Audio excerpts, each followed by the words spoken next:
help these teachers, but also help all the coordinators when you every year have a lot of new teachers joining you, and there is this need of pushing them to get the major idea of what IB education is and how high the standards are and what kind of teaching and strategies are required for being a successful educator. So you'd be shared all these links, all the information, both in the WhatsApp group for the IB coordinators, as well as because we do have your email address when you registered, all the coordinators would be getting the same information as soon as the other series are there for your consideration.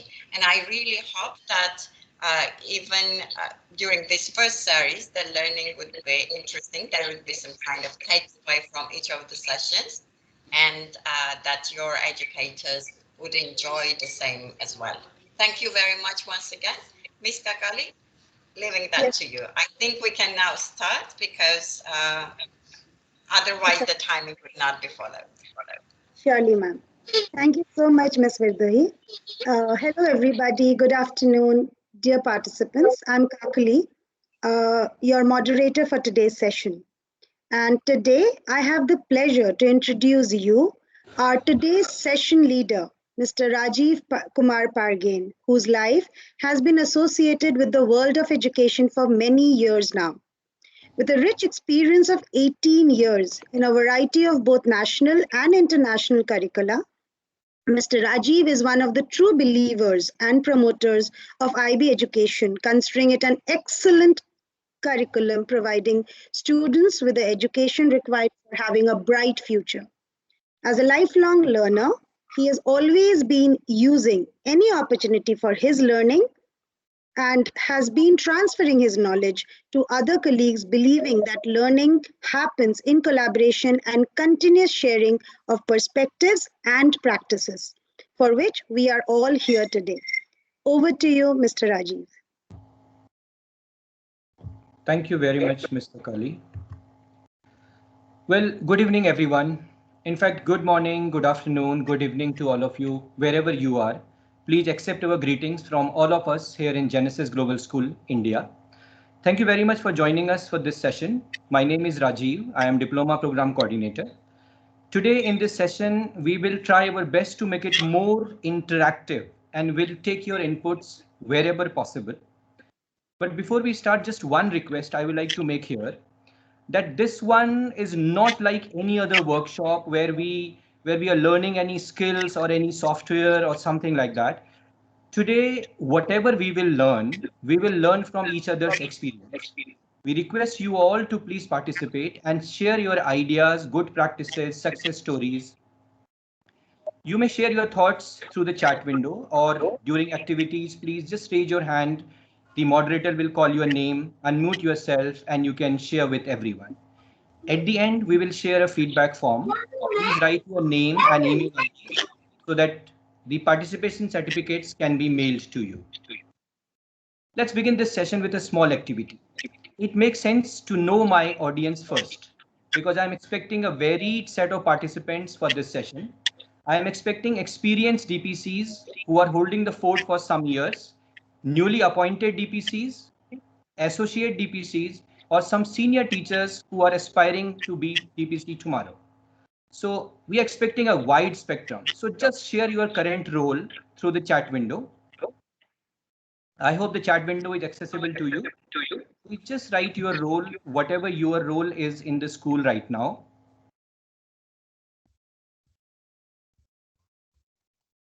Just feed it into your chat. I hope the chat window is accessible to you. An experienced DPC or a newly DPC, or you are associate, or you are teacher looking for this post tomorrow. New DPC. Started getting, yeah.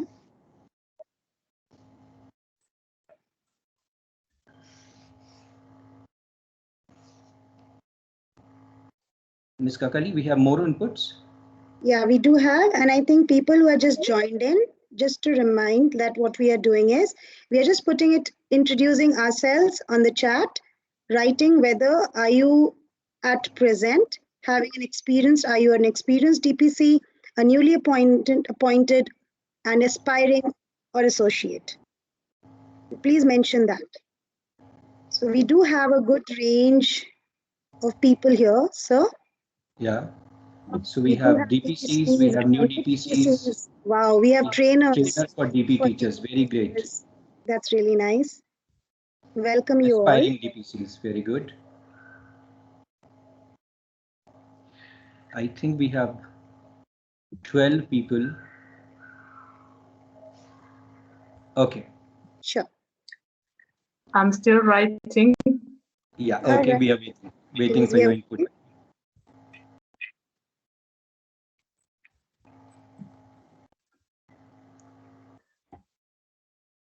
Yeah, we just got in one more. Okay. So we have a question saying that somebody wants to ask about the certificate, the e-certificate. So yeah, at the end we will be kind of giving a feedback form. So we are just requesting to please fill the form because it will have your email IDs and then we will be able to give you the participation certificates based on that. So please fill the feedback form which we will be circulating at the end. So Mr. Meridov, I think that answers your question. All right. So I think we have all type of participants. We have new DPCs as well as aspiring DPCs. So definitely I will try to make it useful for all of us. Our topic is the role of a DP coordinator. In IB, we are very much familiar with this word coordinator. And we all have our different perspectives about this word and different roles which are associated with that. In fact, this DPC role is so varied that you can see different shades often in the form of challenges every day. Let's just take an example. You as a DPC are setting up the TOK calendar for 2 years. With the help of the TOK coordinator, you set it for 2 years. Because if you are a big school, probably you will need to associate more teachers also with that. So you associated teachers as well, and the classes have also started. Now what happens after 2 months, 3 months, one day suddenly you find a student in your office who is saying that this TOK or these discussions, they're not making any sense to him.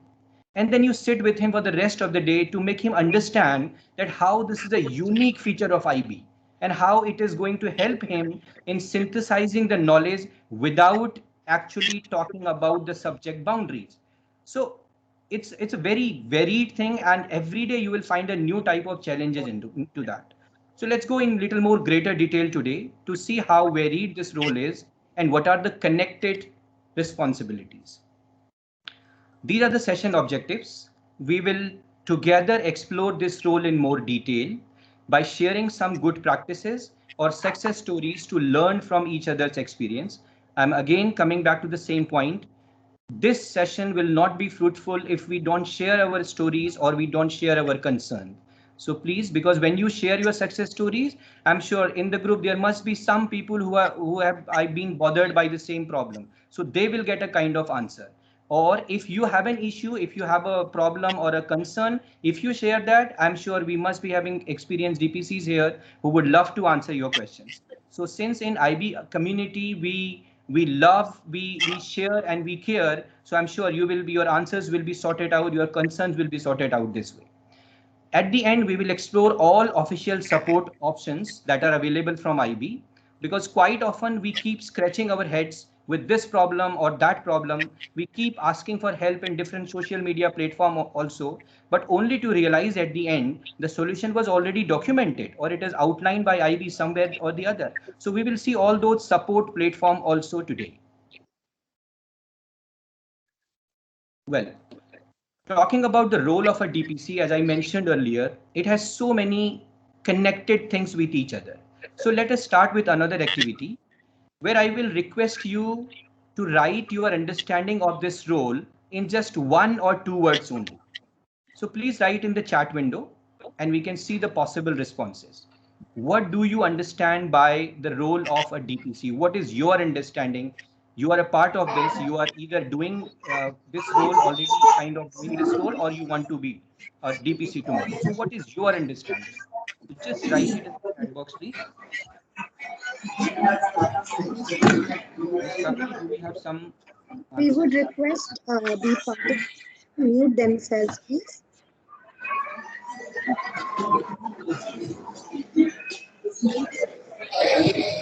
You may Maintaining speak. collaborative planning, Yeah. very good. Talk about the role, in fact, responsibility, very good. We have adaptive problem solver, great. Bridge between school and the IB and collaborative planning, very correct. We should more people to participate. What is your understanding of this role? You just need to write in the chat box. Wow, this one is from Mr. Abrar. Ms. Kakuli, can you please read it? Yeah, he's written leadership skills, empathy that team may at different learning curves. Thirdly, he says understanding and appreciation of growing students and a good learner. That's nice. The Great. fourth one is really interesting. Absolutely. Leadership skills have to be there. Empathy with the team should be there, of course. We have And another understanding and appreciation of growing students. Great. Sure. To disseminate information, share TOK guides, and to support in terms of interpreting the guide, facilitating collaboration. So I think that collaboration word is absolutely very evident in almost all of the answers. Yes. Yeah, thank you so much. Ensures explicit teaching of ATLs. Yes. So He often has to work as a ATL coordinator as well, maybe guiding teachers. Yeah, we've got it from Priya ma'am. It's saying improve IBDB practices by ensuring team building. Great. To take all stakeholders to confidence. Ensure explicit. You just said that, yeah. All right. So absolutely, you can see so many responsibilities are part of this role. That's why I was saying this as endless challenges. So we have seen a kind of a big list which was coming up. So when I was trying to design this presentation also, I have to thought about all these things. So looking at all the possibilities, I tried to divide them into two different categories.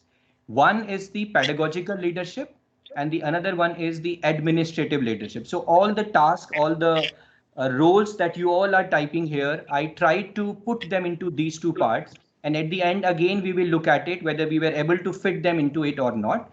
Yes, it may be possible that at times it is kind of overlapping also. It is very difficult to, to put it into one bracket. So when we are talking about the pedagogy leadership, it's related to teaching methods and teaching practices. So as a pedagogical leader, you are supposed to lead the curriculum by fine-tuning teaching methods and teaching practices in school and are responsible for aligning them to the practices and standard adopted by the school. It involves encouraging people to take initiative, basically to motivate them, as someone just mentioned here also, to motivate them to do what they know they must do or they are supposed to do.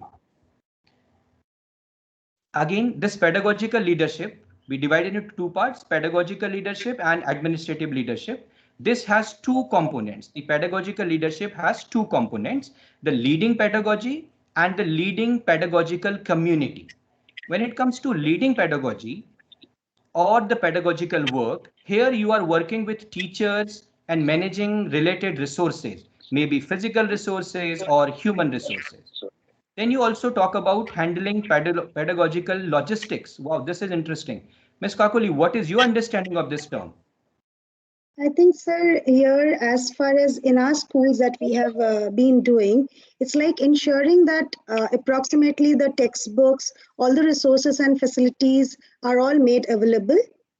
Secondly, developing an internal kind of a deadline, calendars or timelines for all the internal assessments and the core elements and their compliance. Also that we will be taking it up a little later. I think even the develop and review time schedules of classes, core elements, course outlines, handbooks, etc. Also ensuring conflicts of fair examinations, whether it was written or even in the oral form. And I think at the end, I would like to say also that adding or removing some course offerings that's been going on. So basically, I would say that helping people where to actually focus. Absolutely. So I mean, all the major things which are related to teaching and learning methods or teaching and learning practices, we try to put them in the leading pedagogy.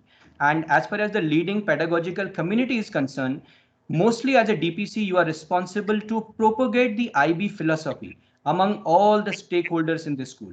Especially for the teachers, it is the DPC's responsibility to create opportunities for collaboration and to make sure that all the support is available to them. Also, in a school setting, we have wonderful teams of experts, highly educated people who are expert in their respective subject areas. Now, these people would like to work with autonomy. Of course, some sort of limitation will be there, but with autonomy, and they still will need your support. So just understand this term. These skilled people would like to work with some autonomy, and at the same time, they will expect your support also. So basically, as a DPC, you need to make a fine balance between them. Just as an example, a CAS coordinator would like to plan his CAS offerings, CAS activities accordingly. So you have to give that person that much of space, and where the support will be required, when you are need to deal it, when you are going moving, say suppose moving out of the school, or you need some sort of logistic management from the school, then that support would be required. So autonomy in the work of that person as well as the support. That is the fine balance where a DPC comes in. Motivating all stakeholders to follow schedules, meet timelines, all these things are the leading pedagogical community. If we combine all these things, we can say you can support classroom teachers in their key role of implementing curriculum by guiding them from unit plans to lesson plans. As a pedagogical leader, you can improve teaching and learning by continuously working for quality improvement. As a pedagogical leader, you can engage parents also in teaching learning process, and children learning can be influenced. Similarly, as a leader, you can use data to check the effectiveness of the teaching learning program. This is very, very important, and can intervene timely to optimize the learning environment. And then subsequently, the students and teachers can be motivated to achieve the target. Can anyone share an example where we use the data effectively and we intervene timely as a DPC? You can just unmute yourself and please share your ideas. Any opportunity as a DPC where we use this data and we intervene in the process? You can unmute yourself. Mr. Rajeev, am I audible? Yeah, Yes, you are, please. First of all, a very good afternoon to each one of you, and thank you for sharing the invite. Glad to be a part of this discussion. Yes, there have been many instances when DPC's role come into play. For instance, our always ongoing DP calendar, to keeping apprise of what the deadlines are coming up, to what extent our students and facilitators on board are meeting the targets or not. So this is something that the data collection is, which a DPC is always on toes. So I could say that when data comes in, so calendar is one which is the foremost vital role player. I think it's an excellent example. Excellent example of data's use for the effectiveness of the program. Any more submissions, please? Any more suggestion? Where we use this data and we intervene. Kakuli ma'am, I think there is a message. One intervention is analysis of results. Very good. From Mr. Merdo. I think you can speak. You can unmute yourself, sir, and you can speak. Yeah, please, sir, unmute yourself, and can you please elaborate it how actually this is done? Or what are the practices that you do in your school? Good afternoon from Thailand. Good afternoon. And actually, I'm a new DP coordinator, so we have used to these meetings at the beginning of each year, like we discussed last year's results. What is the weak subjects, how we can improve, and we can also discuss with the students as well, like what is the weak point of the teacher or subject, what they need extra to support. So maybe this can be an example. Very good, sir. When you have the data, you are actually working on that one, and then you are intervening also for the new session. That's very Great example, actually. So after the reflection, whatever the negative things or whatever the shortcomings you were able to find, you are determined to work on them for the next year. Great example. Yeah. Do we have someone else? Oh, Yes, Kakulina? sir. We have another Mr. Rana who said that data collections regarding students' performance, which in sync with we have Okay. one raised. Yeah. You please unmute yourself, Dr. Leswana, if I pronounce that right. Oh, okay. Thank you. Thank you very Yeah. much. It's important when one has collected data from the teachers and the student themselves as the TOK coordinator. You find that sometimes the teachers themselves don't know how to introduce a topic. So the work of the coordinator is to sit together with members of the team to try and work how to move forward. For example, if we are talking about the pedagogy, this is where now it comes in. Where as the coordinator, you have to lead to say, TOK is about discussions. Why don't you let your students to be involved in discussions so that there's going to be perspective. We try to bring in all these TOK concepts in that. You have to raise that awareness. Thank you. Absolutely, absolutely. I think this is kind of a universal problem with the teachers as well as the students. So I took a student example, and ma'am has taken a teacher's example where, as a DPC, you need to intervene. So it's a very, very important aspect of the entire role that you need to keep looking at the core elements also, and accordingly, you need to intervene. I think we have one more. Mr. Abrar. Mr. Abrar, please unmute yourself, sir, and just go ahead. Yeah, thank you, sir. Uh, I can see you've already listed quite a few very important elements of how someone can contribute. Sir, many times there are new joinees in the team also, in the IB team. Normally, what happens, and these people have no idea how to actually predict the marks or the scores of students. So, Absolutely.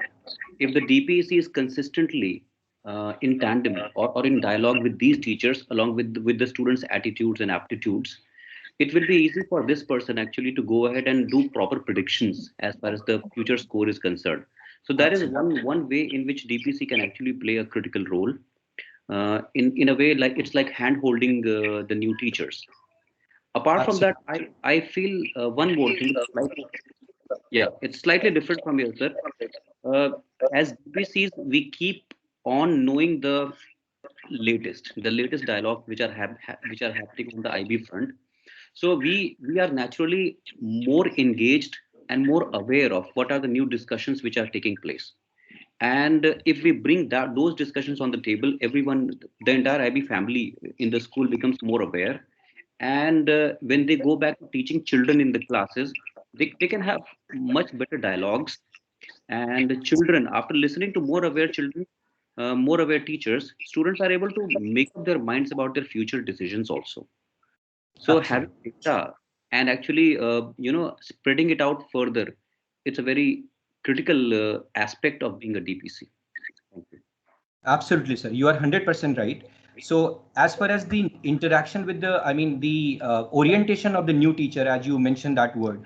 So, of course, this is it's a big requirement actually. It's not only in terms of the PZs and the marking system that you mentioned. It is, of course, many times it is about IB philosophy also, because we get them from different backgrounds. They may have a lot of experience in their own way, but that may not be in IB. So that's again a big challenge. And in fact, I have kind of kept it as a separate discussion, a separate module as well, because often we also find it's a big challenge because to orient them according to the IB philosophy, IB thinking. So thank you very, very much for the, bringing this perspective into account.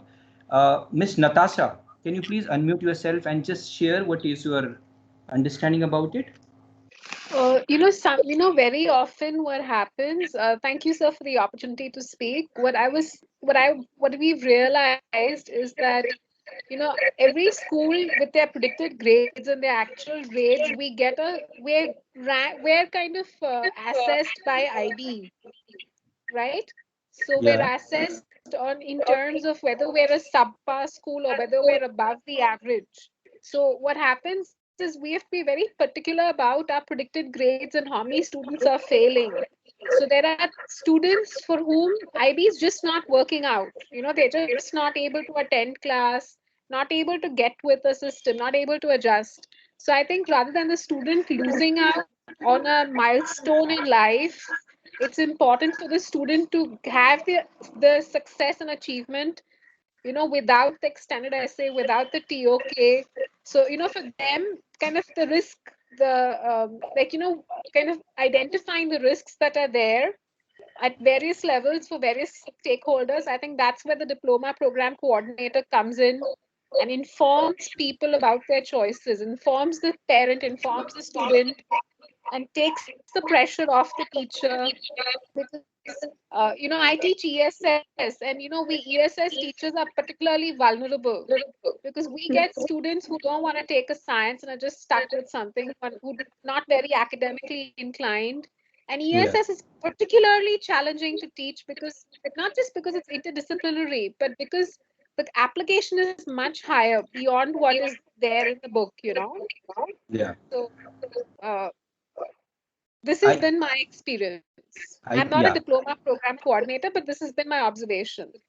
Absolutely. I think very, very valid point you are actually raising it here. So, in if you talk about IB learner profile, we have something called risk takers also. So we need to keep it in that mind also. So as a DPC, that is your responsibility to kind of orient those children as well, to make them positive and to tell them, to show them both the aspect of that. Because if you have, when we're talking about the admission policy of IB also, IB says that in every school we should try to go for full diploma as much as possible, because they, according to them, every child should have the right to get the complete education. So as a DPC, of course, you definitely should try, you definitely should orient these children for the better prospect of that, though the course is not bad at all. The other possibility of the diploma is also there, but I think you are very, very right that that way, as a DPC, it's a big role to play over there as well.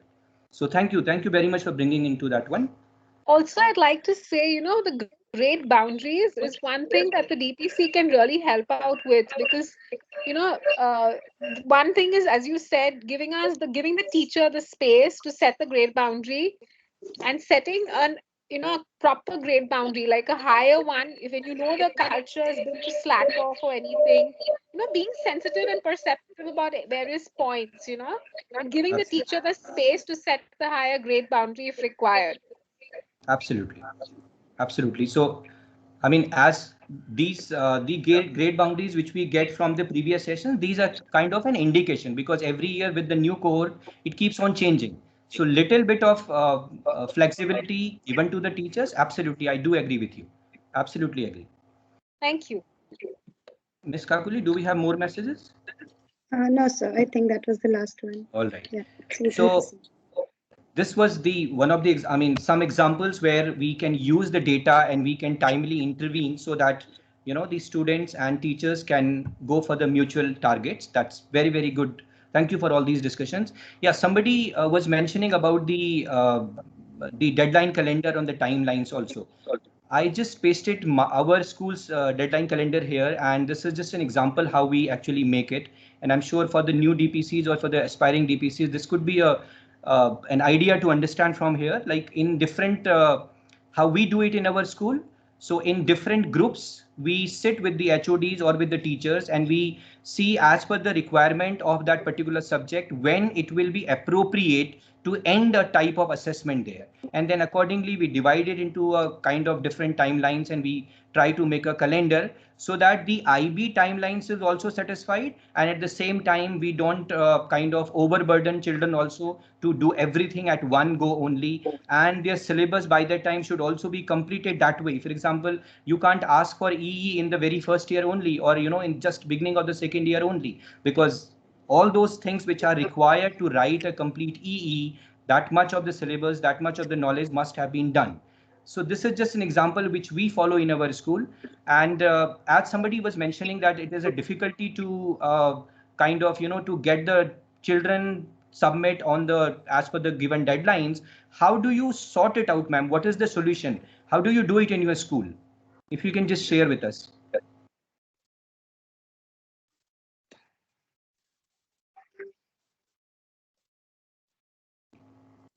Just unmute yourself, please.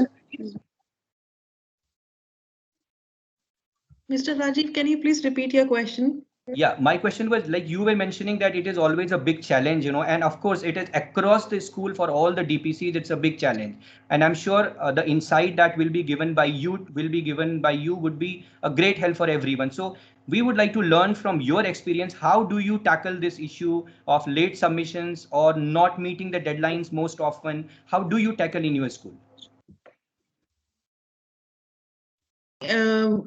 To enlighten on this pointer is I would like to say that this program is a skill building program, and one of the or the most valuable skill which I feel like that's my perspective is self management. So if the time management skills are not taught or not implemented or not experienced at school, student will definitely find difficulty in submitting everything all together, because IB has given us a deadline, for instance 15th March. Now 15th March, we know it extended essay is going or TOK is going. So if we are not submitting or they are not extracting work from them on time, we are going to have a big bombshell over there. So we will have to make them analyze it that this is something which will you will not be able to. As adults, we can't do it. As professionals, even we cannot. If you ask us to submit 6 subjects and 3 core component work in a one particular window, I think we also will not be able to submit. So time management skills needs to be enforced in school, and much of maybe a skill building workshop should be scheduled so that they understand that this is something which is a dire need and should be catered to with the highest priority. Absolutely, absolutely agree with you, ma'am. Actually, these skill building things should have been started in the beginning only. Once you build a skill and then you go for these assessment. Absolutely agree with you. Kakuli, ma'am, do we have more participants? So we have, I can't read, it's VK. So the initials are there. So can you please unmute yourself and answer? Share your, Yes. yeah. So that most of the schools are facing the deadline calendar submission issues. So what we can do, we can send the reminder on the Google Calendar repeatedly, and what whoever the stakeholders, like the student is the main thing, and the parents inform, and even the teacher, subject teacher experts, they should be get a reminder by every now and then whenever the deadline is coming close to that.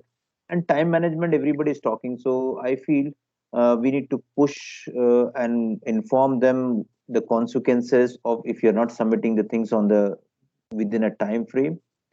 And we need to plan in certain way our deadline calendar and explain them the importance of deadline submission all time, like every month or end of a semester. So maybe they will be then more aware, and they will submit the task on with proper Turnitin proof. Because most of the submission which comes in the last minute, they are copy paste or maybe plagiarize, or in hurry they do something, mess up.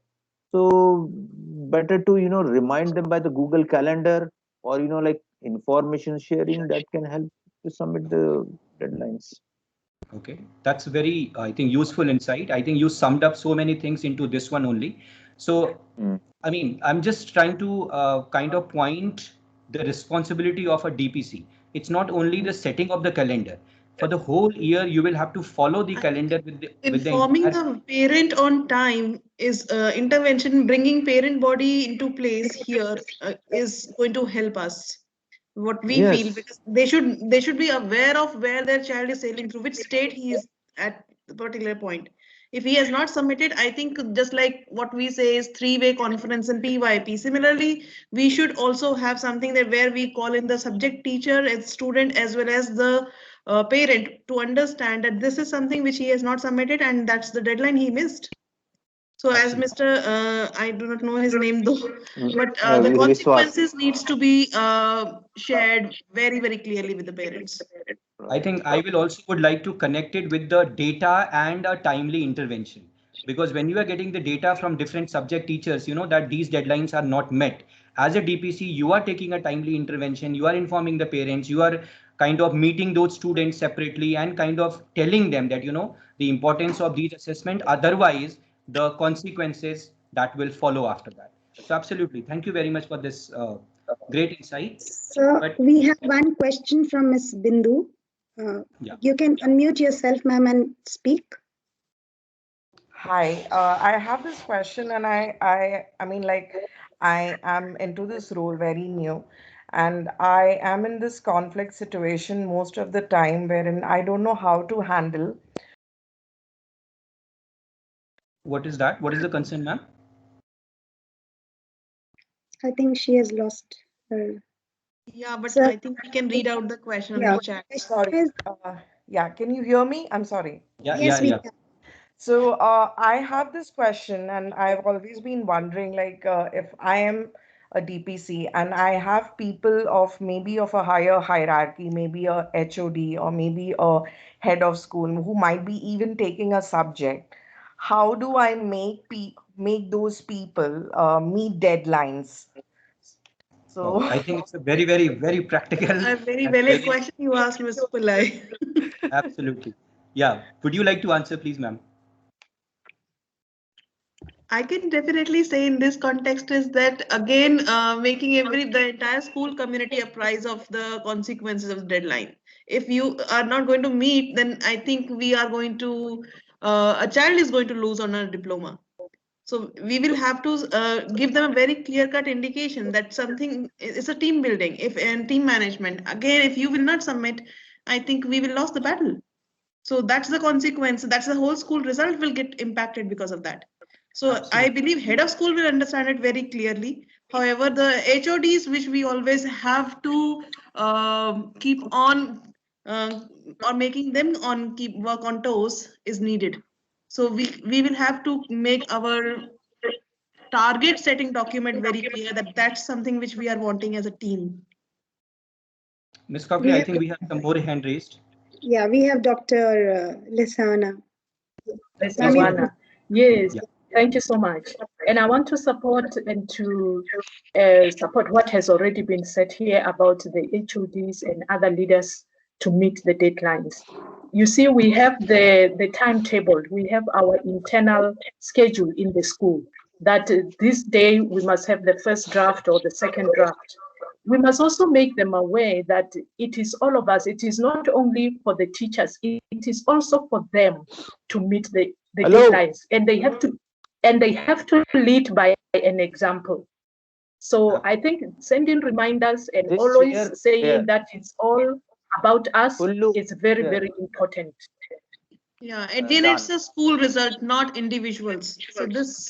this Monstrance. needs to be showcased. Absolutely. So I will take it from it little before when we actually start planning the deadline calendar. So when I said, as I mentioned earlier also, when you are sitting with the different departments and department heads, based on their progress of the syllabus, you are kind of defining those dates. So in a way, those dates are coming from those departments, coming from those department heads only. Yes, So Mr. at the end, if they are not meeting them, I'm sure there must be some consequences for them also, Madam has taken. because it's not the only the result of that student, it's not only the result of the DP, it's the result of the that DPC is the result of the entire school. So when the good result will be there, everybody will be part of that. If they are not meeting the deadline, consequences should also be clearly defined for them as well. And I think different meetings, when you are meeting with the different departments or you're meeting with the whole staff, I think these are the venues probably when you can clearly mention that what is the consequence if these deadlines are not met, be it a HOD or any teacher. I think we can't play with the result of the child at all. I hope that True. answers your question, ma'am. yes, sir. Thank you so much. Thank you. Yeah. Yeah, Ms. Kakuli, do we have more no, hands? no, All sir, right. we don't. Thank you very much. So moving ahead, so just a quick looking back. So we have discussed the role of the DPC as a pedagogical leader, structuring the DP program, supervising and fine-tuning teaching methods and practices, scheduling required number of classes, preparing and following the timelines, encouraging, guiding and supporting the team. This all I try to fit into the pedagogical role. Okay, now the second one is, as I think we have already kind of, this is already has come into the discussion, but I kept it separately because this part also has a lot of importance. So often we need to needs to be part of the different department meetings, or sometimes meeting with individual teachers, or sometimes with the whole staffs. So as a pedagogical leader, why do you think that these interactions are important? And what is the practice in your school which you follow? How do you meet them? How many times you meet them? You meet them in a department, you meet them as a as a program meetings, or you meet them in the form of the whole staff meeting. How do you do this in your school? Can we have some sharings, please?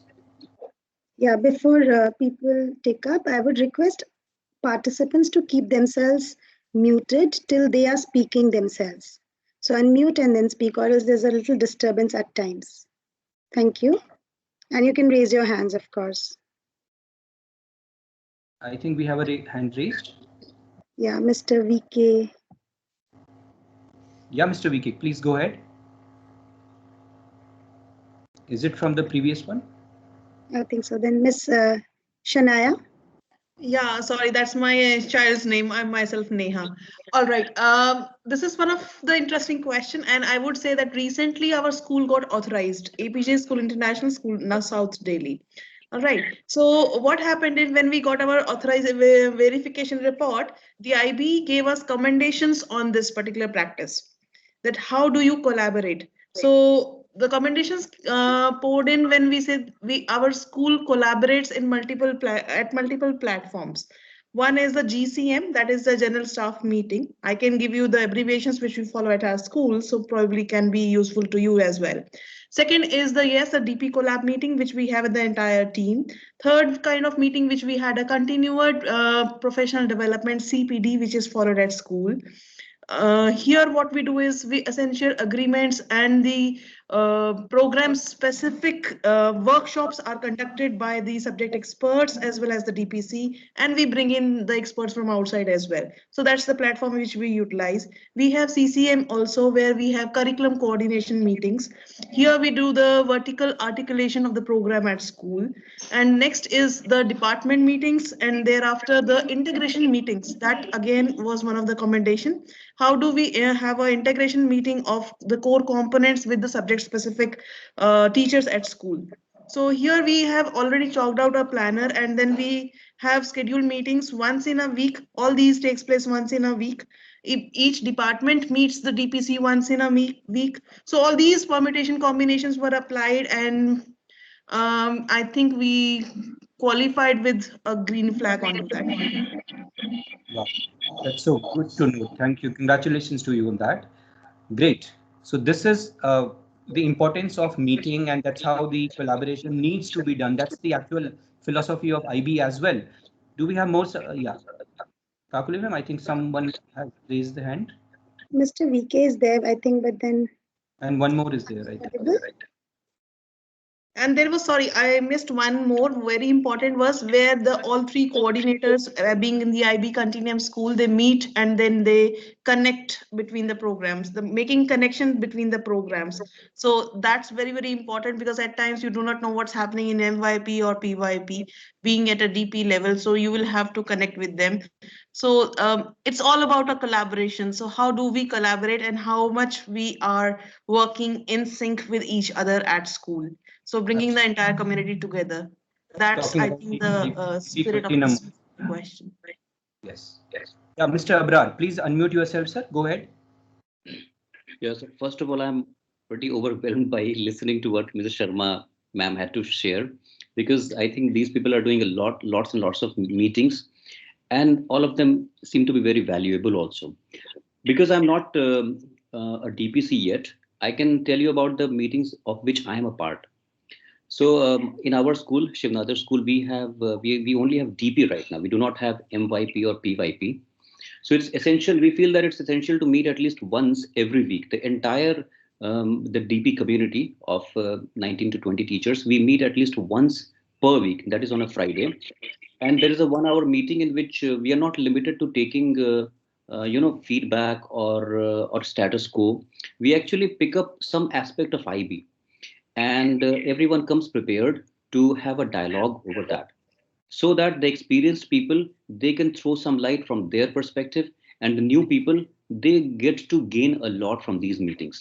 Absolutely. So whether it's school policies, whether it is admission policy, whether it is the academic honesty, or similarly there are many fronts, or even as small as assessments. So what is internal assessment, what is internal examinations, external assessment. So all these things, it's very important that we are having a continuous dialogue about these things. So sometimes we think that just a weekly meeting is not enough, but at least this weekly meeting at least keeps everybody in tandem, and everybody is more or less on the same page. I'm sure my DPC is having meetings with the other three campuses also, and there are meetings with the hierarchy. But this one particular meeting and the other one is subject meeting, which we sometimes have. I'm in maths department, so I also have meeting with my DPC, and it clarifies quite a few things. And having a dialogue is always a better mode of communication as we go further. Thank you, sir. Absolutely. And I think this is the quickest way to take decisions, by taking everybody in once together and taking decisions, the best way to that. I agree, Yes, sir. Mr. VK, please unmute yourself and go ahead, sir. I wanted to share one practice that we use in our school. It is like, we have every year or every semester, we have new teachers. So what we do is like every year, first semester, every subject teacher is asked to present their aspect or requirements of the DP program, diploma program. For example, if like a biology teacher is presenting, he or she explains how many units it has, what is the other requirements, IAs or EEs or group 4 projects. So at the end of semester, every member of IB community gets the knowledge what IB student is experiencing. That is one practice. Second one is at the second semester, we have like a volunteering teachers to present about IB profiles, IB learner profiles. At the end, like in 1 year, we finish what is DP program subject requirements and what is IB learner profiles. Thank you. Okay. That's great. That's absolutely. I mean, you are kind of building the skills also simultaneously for the teachers as well. Great to hear that, sir. So it is. I would again request you to please mute yourself when we are not speaking. Thank you. So it is very clear that these sharing and all the DPCs, they will agree with me that these meetings are the most effective way of taking decisions and motivate the staff. Okay, so we also have a similar kind of process, or we also have similar way we do the meetings. Like somebody just mentioned the Friday meeting. I think it was Mr. Abrar. So Ms. Kakuli, why don't you share how all the DP teachers interact in our school regularly? I think one of the major, as it's being said, that it is first as a department meeting, it happens within the subject. And of course, as we heard from people, that we do have one Friday meeting, as Mr. Abrar also said so, wherein we all come together. So by the time we are there in Friday, we have already had one subject meeting. So what happens is at one level, I think things are being discussed. So when we are meeting on Friday, there's always one slot which is there for the DP program where we are all discussing about whatever problems or discussions that we have regarding the classes, submissions, attendance, discipline, parent communications, etc. So that all teachers are also aware, there's no duplication of things, or we are multiple ways approaching. So that then in that case, even the DPC is also aware of where to, focus on, and if there's one student, then is he a defaulter for all subjects or one subject, and then based on that we can start working. And normally in these meetings, even teachers are encouraged to share their feedback, concerns, and even opinions, because many a times there's small ideas which comes up and it becomes very effective. And in my personal experience also, once we have adopted this weekly structured program meetings, many things have got streamlined, and DAPCs have been, this structured way of meeting has led to a lot of tangible results. So one important point to keep in mind is that since the primary objective of teachers is to teach, teaching is the major thing, these meetings should be very short and effective. And of course, it's at the end of the week, so we're all prepared. We know that the solution needs to be sought on this day. And whole staff meetings are often required to share and at times even policies related issues, checking for submissions, status of students, directions about predicted grades, even semester result discussions meetings, whatever has come from every subject. So that's how we have been doing it in our school. Thank you. Thank you, Ms. Kakali, for that insight. So this is our structure we follow. In every week, we have all the department meetings. By the time they come to the DPC together, we all meet together. All departments have discussed their issues once. So that's how it works in our school.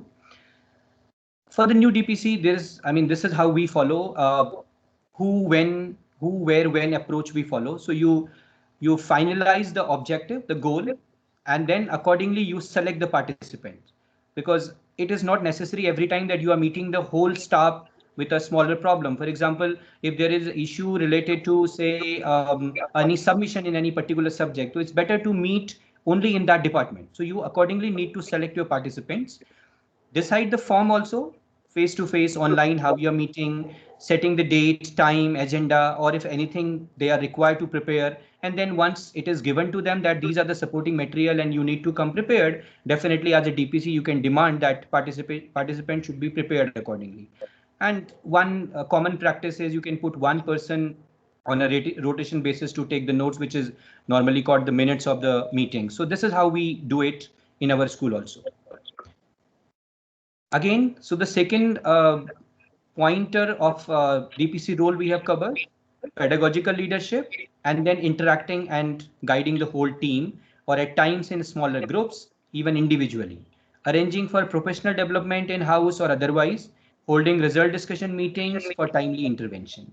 So this talks about the meeting. Then comes another very, very important thing is school policies. We are familiar with terms like assessment policy, academic integrity policy, and I'm sure each one of us understand the importance of these policy documents in IB. And in your school also, you must be either framed them or in the process of framing them. Would you like to share the process, how you do it in your school? Anyone? Why it is important, why the policy is important, why you should create your own policies as a school? Any insight, how do you do in your school? Yeah, we have Miss Neha. Would you like to share? Yes, dear, definitely I would like to share and add on this. Policies are something which helps you to take a decision upon. Policies are something which helps the new joinees to induct into the school or the program. So goes for the parents and the students. So I think they are again a very, very vital role player at school. And the time when we originated these policies or the inception of these was the formulation of the steering committee members. So what is a steering committee? Who all should be introduced to this and involved throughout the process and the upgradation of the policies? Again, it's a crucial role player. So I think at our school, what's happening is annual review of the policies are taking place. For instance, if I pick up a language policies, all language department members are a role player, then inclusive of all three segment coordinators and the head of school. So they form a steering committee, and as and when they implement the program, because they are aware of what's happening in all three programs at school, they keep on noting down the upgradations or maybe suggestions or the pointers which didn't work well, and they would want to update the policy. And annually when they get a chance to meet together, at that point in time, with the consensus of all, mutual decision is taken and school community is apprised thereafter once back to school after summer break. Great, great. Thank you very much, Ms. Neha, for this great insight. And especially, I think for the new DPCs or aspiring DPCs, this is very, very important information, how to actually frame all these policies. Some of them are definitely mandated by IB, but you should have your own school policies based on these guidelines. Ms. Kakuli, I think we have a few more hands raised. I don't think so, sir. We have anyone else would like to speak? Please just unmute yourself and go ahead. Yeah, may I have add something? Yeah. Mr. Ra, yeah. Yes, sir. You know, whether old teachers or new teachers or newcomers.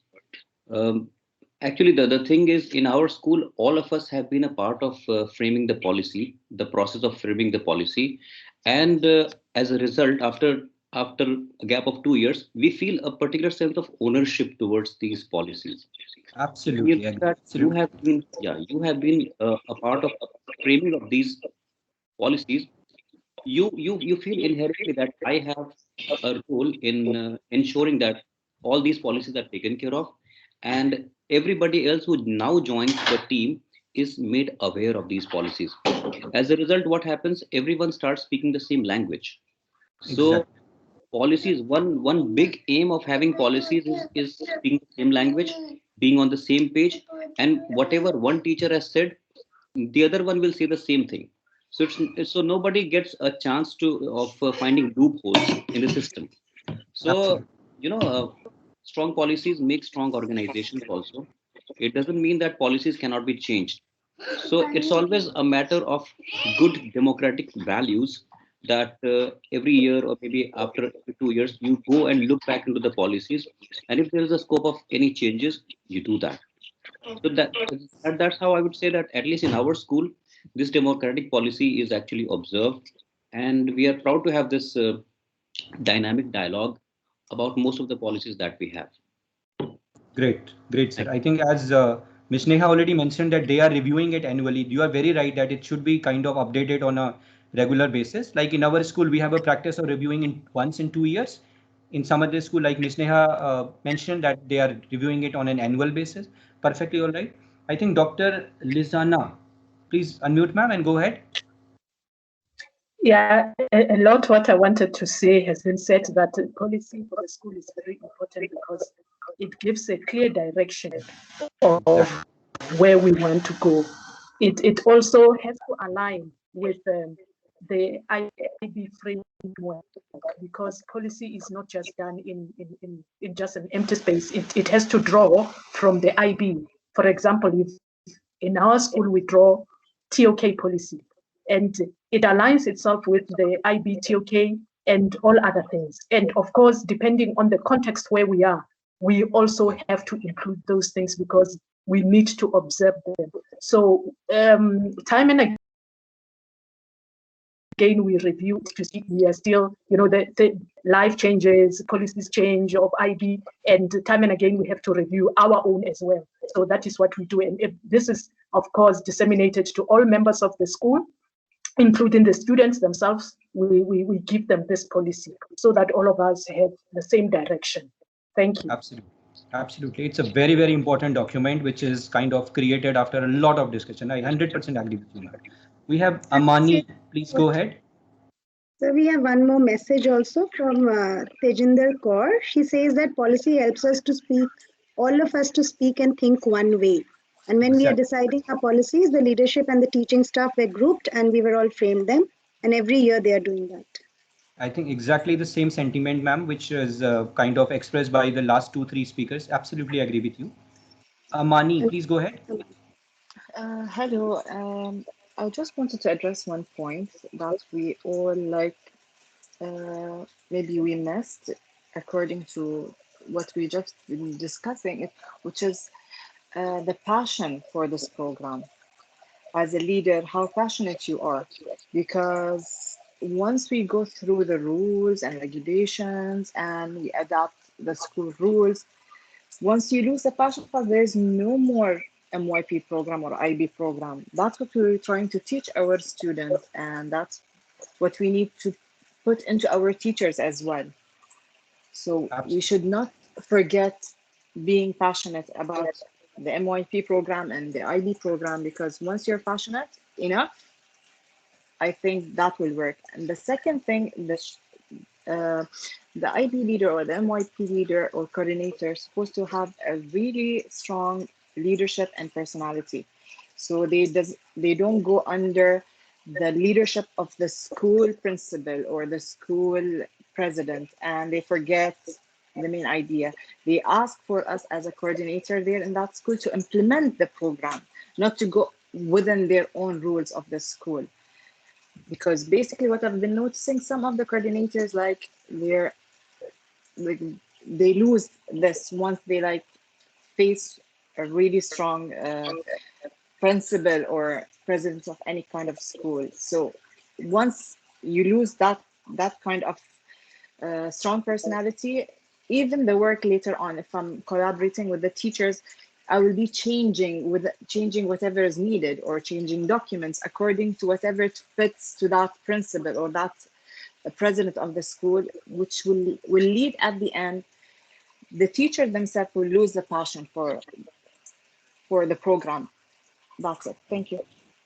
Yeah. So you are, in a way, you are saying that only framing the policies are not important. We need to actually adopt them in our daily to daily, school working ethics also. Very important. Just Ex- if you just frame it and you don't bring it to your life, of course, then it is just a set of rules. Very, very true, man. ex- exactly. Thank you. Yeah, so just talking about the all sort of policies, there are many policies, as ma'am mentioned, TOK policies and other also. I mean, you can frame many policies, but these are the five main policies which are mandated by IB: admission policy, assessment policy, language policy, academic integrity policy, and access and inclusion policy. Now, IB also have started talking about safety policy for kids. So that is also there, but these are the main ones. So I will just highlight quickly these policies. Like the admission policy says that the school should provide full diploma and encourage students to pursue full diploma. The idea is from in the entire cohort, you should have some students who are actually going for the full diploma. And for others also, you should try to motivate them that they should go for full diploma and not only looking for the course options. Similarly, for the assessment policy, the major highlight is it outlines the assessment structure in your school also. Summative, formative, how you are going, that should be properly kind of outlined and followed in your school. And it also informs about the grading pattern, which is from 1 to 7 in IB. Similarly, the language policy, school recognizes the multilingualism as a fact, a right and a resource for the learning. Very, very important. Similarly, academic integrity policy clearly describes the rights and responsibilities of all the members of the school community, what makes a good practice and misconduct, and at the same time, consequences if the rules or the procedures are violated. Also, coordinators, teachers, supervisors are reminded that students must acknowledge all sources used in work submitted for assessment. That's why academic integrity is very, very important. Be is EE, TOK, internal assessment, everywhere it follows everywhere. Access and inclusion policy, schools must ensure that equal access arrangements and reasonable adjustments are provided to students with learning support requirements in line with the IB documents. So again, very important. So these are the five main policies which are there, which are according to IB, they should be there.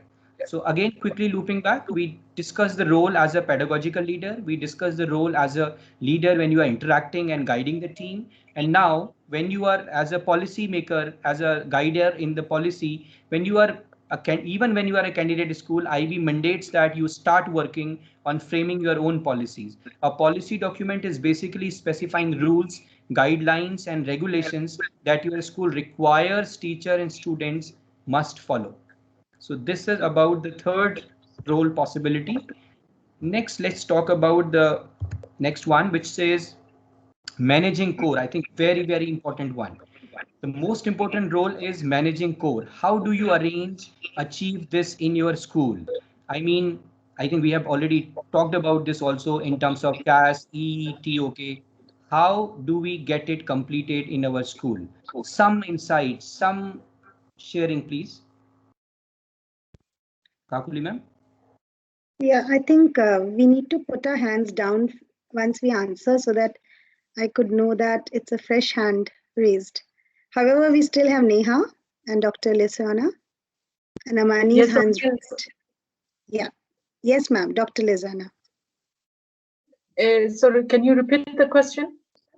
So my question is, how do you manage core in your school? Like, I think we have already talked about extended essay, TOK, and CAS. They have different timelines. They have different, way of doing them. But at the end, these are definitely required to get the complete diploma. So within that timeline calendar, within that deadline calendar, how as a DPC you manage this starting from the, like for example in EE when you are starting the classes for skill building, and then continuing till the time your final EE comes to you with the third reflection. So how do you manage in your school? Okay. Normally, what I do is, you see, we first introduce students to the extended essay in the second half of their first year, when they have already had the feel of all the subjects, so that they can determine which area or which subjects they want to do their EE. That's the first step. And then from there, immediately we set deadlines whereby we say, in the first 3 weeks, when I have introduced EE to you, make sure that you submit your contracts. They must have the contracts of who is going to supervise them. Now, the third thing that follows now are the deadlines. They become very clear, and I give them the timetable that the first draft should go to your supervisor this date. If they do not meet the deadlines, our internal deadlines, then it is the responsibility of the supervisors to immediately inform me that such a student hasn't done 1, 2, 3, so that I intervene immediately. I don't want to get to a situation where when we say the final drafts are due, they only inform me and now I have to contact the parents. The parents need to be part and parcel during the process. Exactly. That is how we do it. Even with the TOK, that's how we do it. Because you will realize that the deadlines are on the same day, which is in March, all of them. Yes. So that's how Absolutely we agree do with it. you. Yeah. Thank you very much for this sharing. So I will just talk about the DPC part here. I will not talk about what is EE or TOK or CAS. So as a coordinator, you set the tone very rightly. I think you said the same word, ma'am, that you are actually telling them how to do about that as a coordinator. So you set the tone, how the core will be undertaken, and how students and supervisors, coordinators are engaged with the entire process. So for example, in EE again, let's take the case. Before the supervisor and students meet for their one-to-one session, it is strongly recommended, even by the IB also, that DPC or EE coordinator should provide training sessions for the supervisor, because the supervisor should also have those skills to, to take that process further. So with the help of librarian, organize special sessions for students on how to approach research for the extended essay, including the use of internet, citation and referencing, academic honesty, researchers reflection space. So this way supervisor and student can get a clear 3 to 5 hour recommended time for one-to-one meeting. This is very, very important, because if you give time for skill building beforehand, the supervisor and student will be free to use this 3 to 5 hour timing to actually develop the EE. That's very, very important. Then similarly for TOK also, ensure that when you are allocating, because as a DPC you are making the timeline, so 100 hours of teaching should be there. Strongly recommended the TOK exhibition should be in the first year. 3 formal recorded reflections, interaction between the students and teachers should be there, because these are required as a part of PPF form. Encourage subject teachers to utilize the suggested links in TOK in their subject guides. It's very, very important. In every subject guide in DP, there are TOK links. So the teachers must be motivated to use them in the classes, to go through them. Also, sometimes inviting subject teachers to be audience member for like TOK exhibition, or for example, co-teach a TOK lesson. It's also very, very important. Or organize IB or in-school PD for TOK teachers. So this is also, which is a part of the DPC role. Similarly for CAS also, school to allocate sufficient funds for the adequate resourcing and coordination of the CAS program. These resources are to cover the appointment of the CAS coordinator or time allowance for him or her. If required, you may be needing more supervisor advisors also. And similarly, the appropriate time for the professional development of the CAS team is also should be a priority. And I think one of the very, very important is every 5 years when the school is engaged with the evaluation, CAS is a major part of that. So very, very strongly from the beginning as a DPC, that is again your responsibility, that there should be a very strong CAS program. Some of the evidences that would be required, CAS handbook, or the schedules of checkpoints, meetings, interviews, of course the CAS budget, the CAS coordinator's job description, and some of the samples of the students from the last 5 years that you can collect together and put together for the evaluation purpose.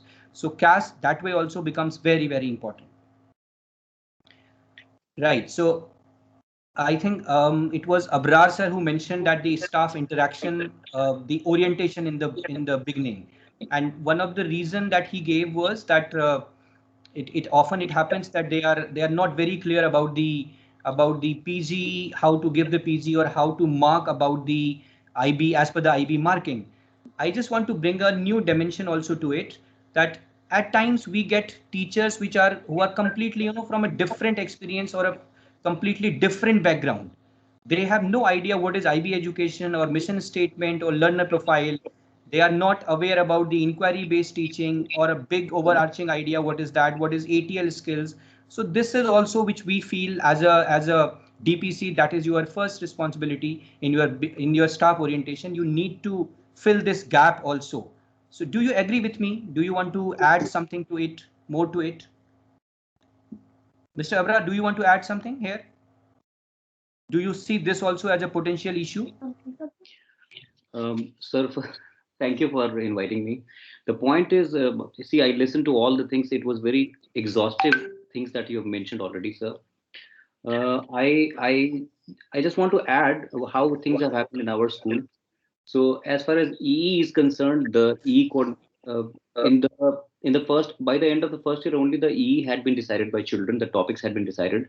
It was just hammered out. It took some more time because sometimes in the beginning what happened, children had some overarching ideas. They were not sure whether this particular aspect should go into ESS or psychology. So that took some time so that a proper mentor could be allotted to the child. And trust me, children when they come to IB, they don't have the vaguest idea of how to research, how to write, how to collaborate their ideas and put it on the paper. So what we did, we formed a research and writing lab where all the children went through this idea of researching on small topics and writing it and giving it back to teachers. So after training them a little bit on writing about certain things, we felt that now if the children choose their EE topics, they will be better equipped to actually go about them. So yeah, sir, it has required a lot of training on front of the teachers as well as students to be in a situation where now we are confident that they are on the right track. And I think if we are not continuously engaging with children, we lose out on a lot. And like you mentioned earlier, it's our bounden duty to ensure that the child's best character comes out, whether it's as a learner or whether it's as a balanced human being. So yeah, Exactly. it's a job of a fully aware person to be a teacher in IB. Thank you, sir. Yes. So, I mean, you talked about the skill building of the students, and simultaneously, I'm also talking about the skill building of the teachers as well. And this is what, as a DPC, you need to, keep track during the staff orientation also when new staff joins you. Similarly, talking about the authorization and evaluation, I think we just touched that also with the CAS as well, and we are very clear, aware that there is authorization, and after 5 years you have a evaluation also. So some of you must have taken your school through a successful authorization or evaluation. Would you like to share some of the practices, how to prepare, how to keep, what are the things that need to be kept in mind? When do you think it is the right time to start the process? Something like that. Anyone who would like to share? We have the hands raised for Dr. Leosana and Amani. Yeah, please go ahead, ma'am. Is she there? Yeah, they're there. I think. Can I add on something here? Yeah, please. Please go ahead. As I mentioned earlier, we are through with authorization. Now we will be heading towards the evaluation. But this word evaluation is not new to me, being into the IB program for more than 12 years. So I've already have tasted the evaluation factor many a times. So what, with my experience, I would say is it has to be the ongoing journey. We cannot say that it's 5 years, so let's start working on the fifth year. We have to Absolutely. start from day one of first year, so that by the time we hit fifth year, we are in place of having all our evidences on track, so that we qualify it very much on time and successful. So Absolutely. these two are the aspects which I felt like that yes, again, coming back to the same point, time management skills, as we have to train our students to submit the work on time before deadline. So as goes for us that we have to plan our work before time. I very often say this to my team as well as to student: deadline is not the day to submit the work. However, deadline is the date you have to reflect upon your work. So please take care that we all as IB educators needs to understand the rigor of the program and have to start the work, or you can say start burning midnight oil from day one. That's it. Absolutely. Absolutely. I think you summed it up very well, that how the authorization and evaluation should be taken care of. So similarly, talking about the evaluation, she rightly mentioned that it's an ongoing thing and should not be think that it comes in 5 years. It should be kept in mind, and all the time you are accordingly working in an alert way. Of course, I do agree, but as per IB, it is also a requirement, and it is actually a reflective process that involves the entire school community. So after authorization is complete, it evaluates whether a school continues to meet the requirement as defined in the IB program standard and practices publications, a very, very important document. And the outcome of this evaluation will actually decide if the school will remain as an authorized IB school or not.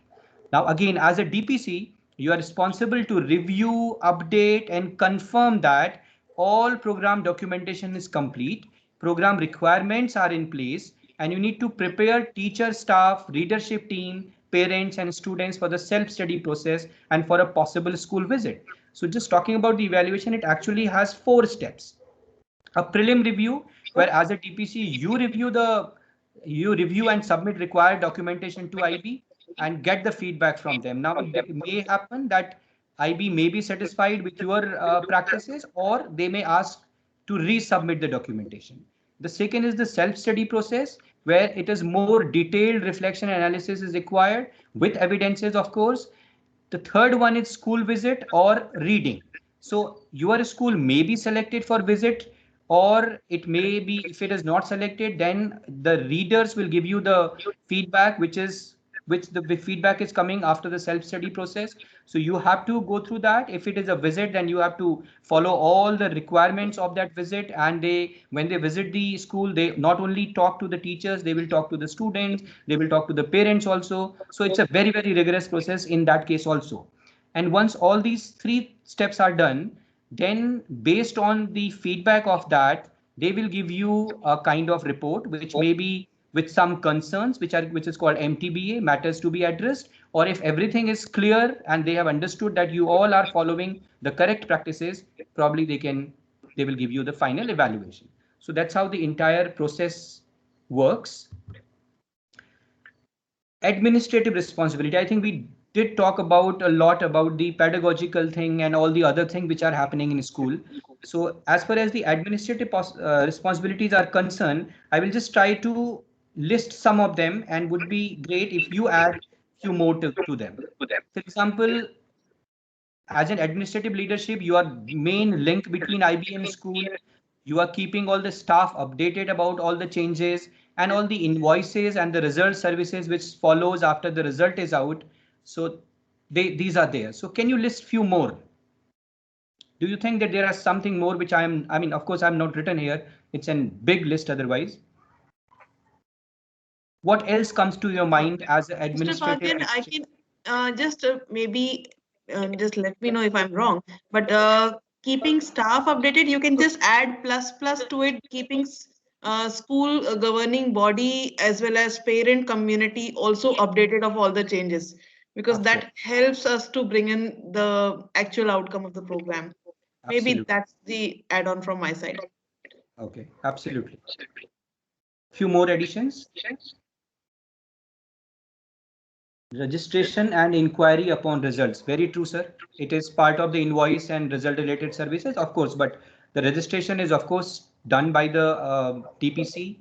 And once the results are there, even the university request that goes through DPC, that is also a part of this one. So very overlapping things. It may be a part of, it seems that may be a part of the pedagogical also, and as an administrative as well. Transcript request also, the Indian transcript probably, because Exactly. For that's Indian needed schools, many a times here, being a school in India. agree. For Indian schools, this is also there. Again, so just looking back, the new thing that we have done is managing core elements, orientation of new staff, authorization and evaluation, and of course the administrative responsibility that we have seen. So we have seen all the issues and challenges and also gone through some of the innovative ways to overcome these.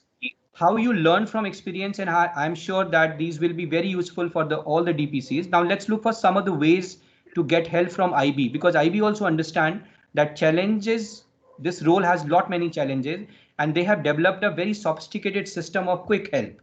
So let's just quickly look at it. One of the first one is the MyIB, which is the online gateway to all the helpful resources, including PRC, program communities, role-based applications, IBEN, My School, and Workshop Resource Center. So all these things are there. And of course, PRC is very, very important because we get all the subject related and all the things are there. But yes, for most of them, the DPC has access to many of these and are required to manage issues of the school as well. IB Answer is the first point of contact. It's a team where you just post your queries and they will answer you back. It is available in English, French, and Spanish. Also, very extensive library of support resources and FAQs are there. Also, apart from that, there is always a specialist support which is dedicated to your school, which is called IBWS Manager.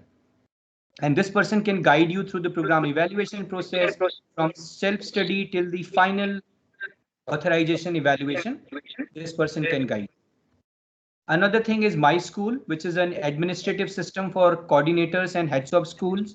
Here the coordinators can manage their school information, make updates as and when required. They can apply for any other additional IB program if they want to do, and also use My School to ensure that school information is kept current and accurate. The contact details, school addresses, and billing or exam contact all are maintained from here.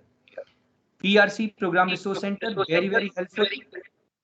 All the subject related areas and all the help, including the teacher support material, TSM, all are available here. Each IB program contains three components: the teaching and learning, curriculum, and implementation. So most of our doubts can be solved in these three sections. So this is again very, very important and very nicely documented by IB. IBIS, I think everyone is aware about this. You need, of course, a separate login for this because this My IB login will not work there. So you register your DP students, as someone just mentioned, assessment in the different categories. And this is where student scores are filled, your IAs, PZs, and CAS confirmations.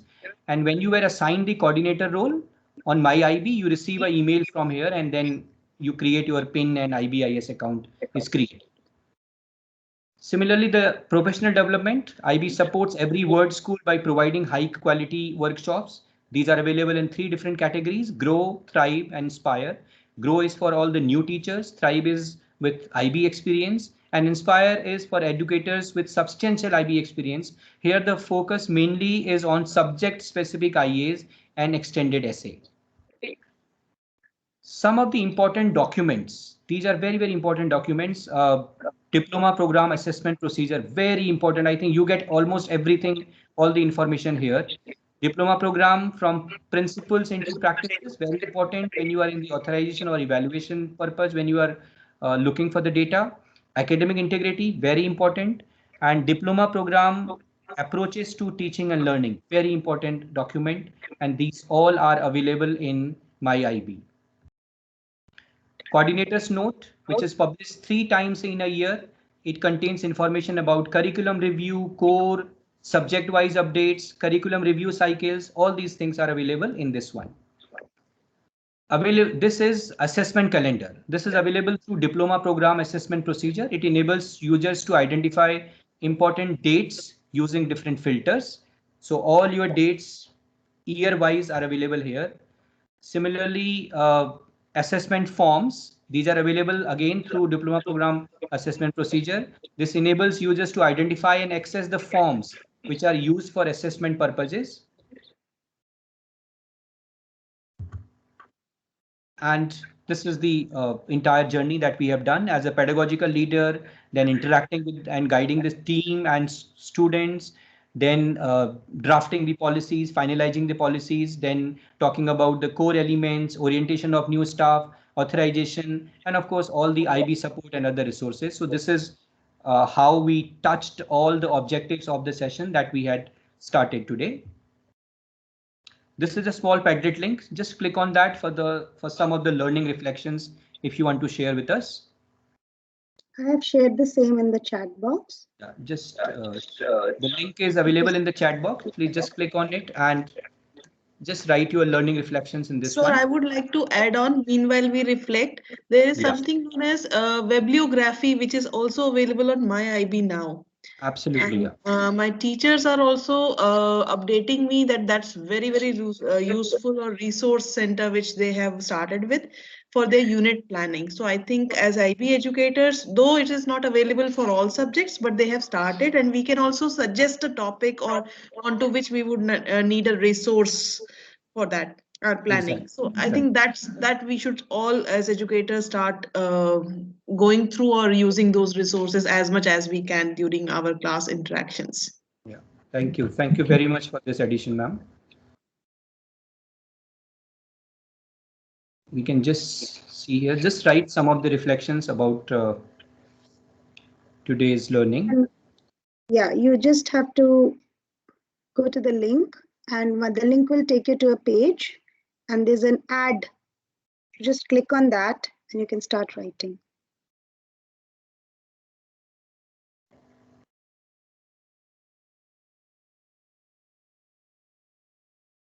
Also, there's a feedback form on which you have to just give your information so that the e-certificates can be sent to you people. So We will leave this reflection on, so you can, whenever you get time for next 2 days, please write your reflections, and if required, probably you can take you can download also from there, because it will be different perspective, different ideas from all the participants, so it will be a good resource.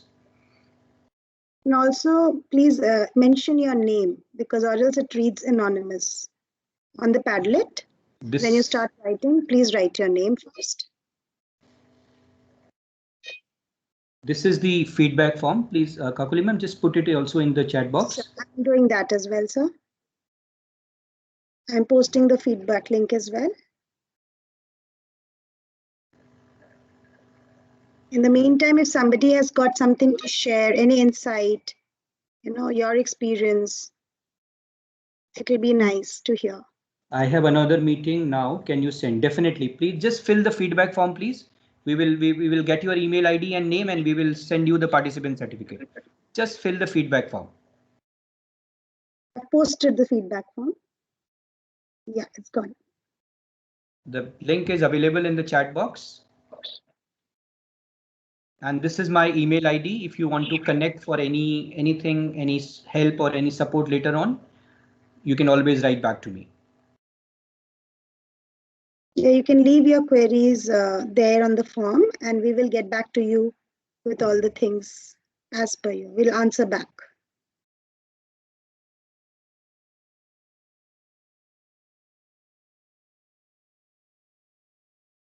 I hope all of you are able to log into the Padlet as well as the forms.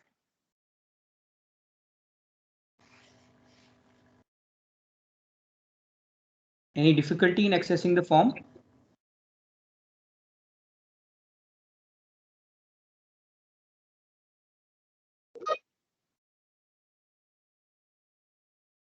Thank you, Mr. Abhay. They are able to access, sir. Thank you very much. If there are no more questions, thank you very much. We can wind up. But if there are questions, we are still here. We can discuss them. Thank you very much, dear teachers. Thank you. Thank you. Thank you so much. Thank you. Mr. Abrar, I hope you have got the form. Yeah, ma'am, I've got the form. I'm just filling them. Sure. Thank you very much. All the best, Rajiv sir, Kakli ma'am. Thank you very much. Thank you. Thank you. Thank you very much.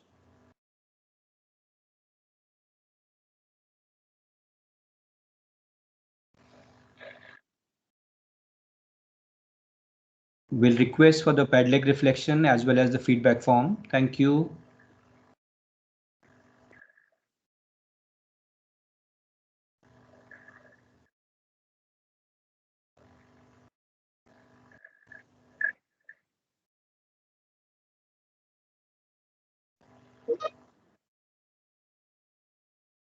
Please ensure that you've put in the feedback there in your insight, any sharings on the Padlet if required. And of course, fill in the form.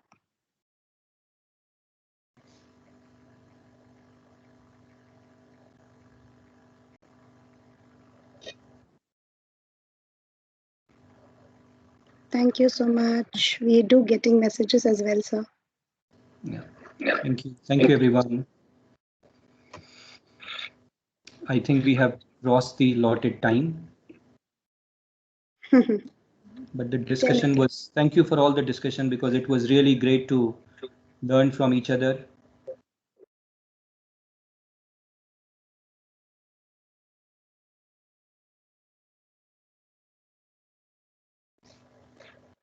Any difficulty in accessing the form, please let us know.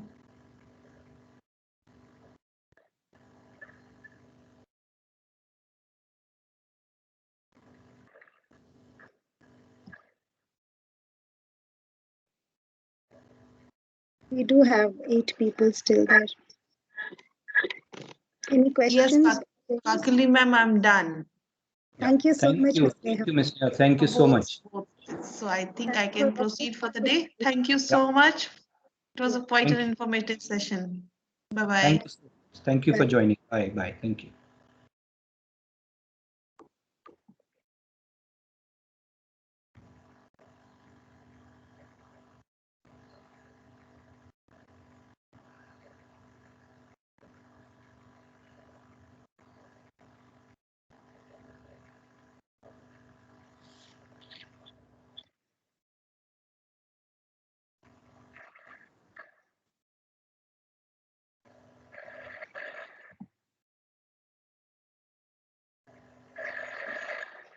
I think we are only there, sir. Right. I'm just unsharing now. You can stop sharing, and I think most of the things are there on the chat. A few things, and I've taken some screenshots also. Good evening, ma'am. Ma'am is on hold. Ma'am, you